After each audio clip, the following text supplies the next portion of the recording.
Der Frankreich-Block ist auf dem Stand des Institut Français auf der Leipziger Buchmesse. À côté de moi, c'est Monsieur Jérôme Leroy. Bonjour. Bonjour Monsieur.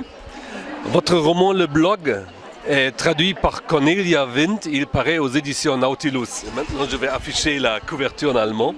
Vous décrivez les 30 ans qui ont suffi au blog d'arriver au seuil du pouvoir, tandis qu'une insurrection sanglante ébranle le banlieue des villes françaises. Oui, c'est-à-dire que c'est à peu près, le roman se passe en une nuit, au bout de plusieurs mois d'émeutes, qui sont des émeutes comme celle de 2005 et qui ont été parfois plus dures que celles que j'imagine plus dures que celles de 2005.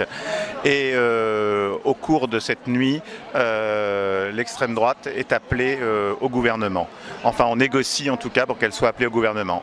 Et l'histoire est racontée par deux personnages qui ont appartenu au bloc et racontée à la première personne.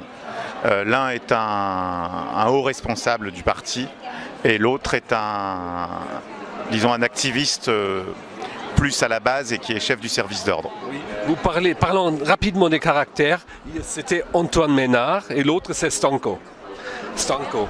Et il y a encore Brou et Agnès, la directrice du blog, son mari Antoine, des caractères très différents, mais qui se retrouvent dans le sillon du blog.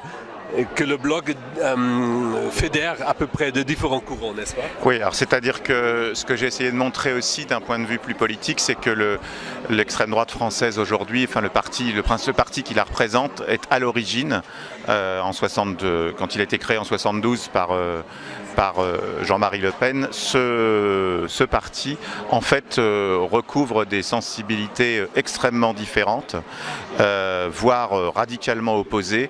Et que, en quelque sorte, le mauvais génie de Jean-Marie Le Pen en 72 a consisté à réussir à fédérer des gens qui venaient de la collaboration, qui venaient de ce qu'on appelle les néo-païens, qui venaient des catholiques ultras, des royalistes, des nostalgiques de l'Algérie française. Enfin voilà, toute une série de chapelles qui se sont fondues sous l'autorité d'un seul homme.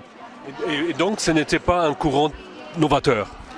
En tant que tel, non. Ce qui a été nouveau, c'est qu'il a redonné ce courant dès 1972 finalement, s'est trouvé aggloméré à travers le Front National. C'était pour vous un peu de la politique fiction, il y a 7 ans que vous avez écrit le livre.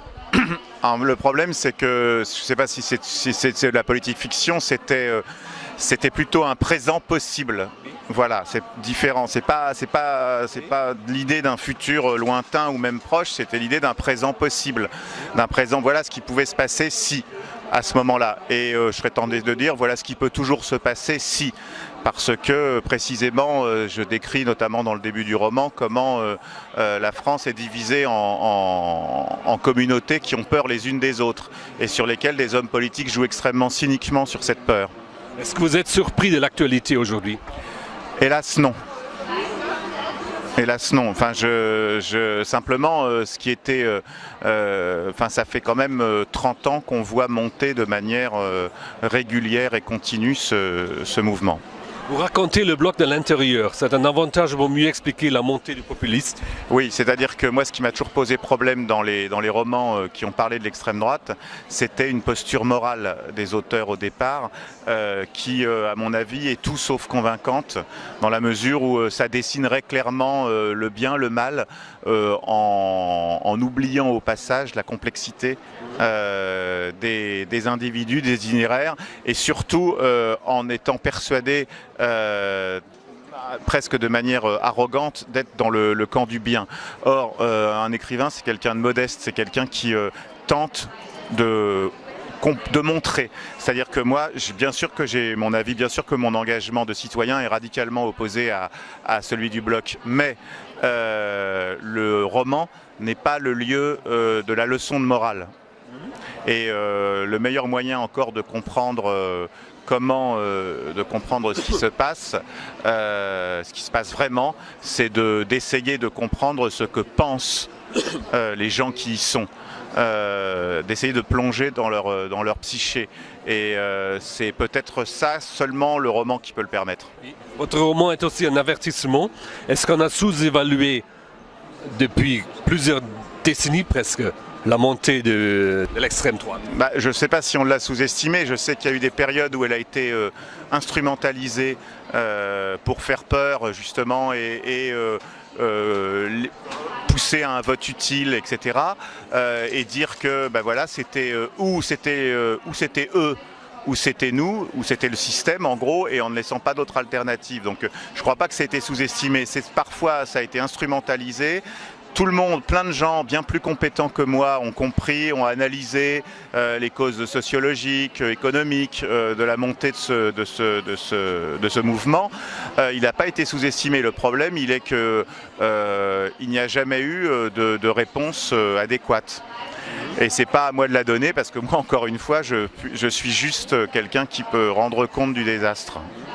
Pour vous, qu'est-ce que vous pensez de l'avenir de l'extrême droite en France?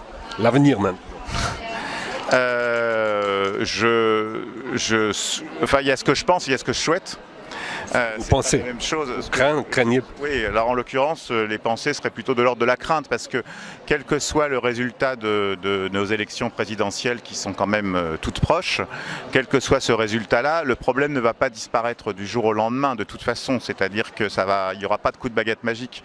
C'est pas parce que Marine Le Pen sera battue aux élections présidentielles, comme je le souhaite, que le phénomène aura disparu pour autant.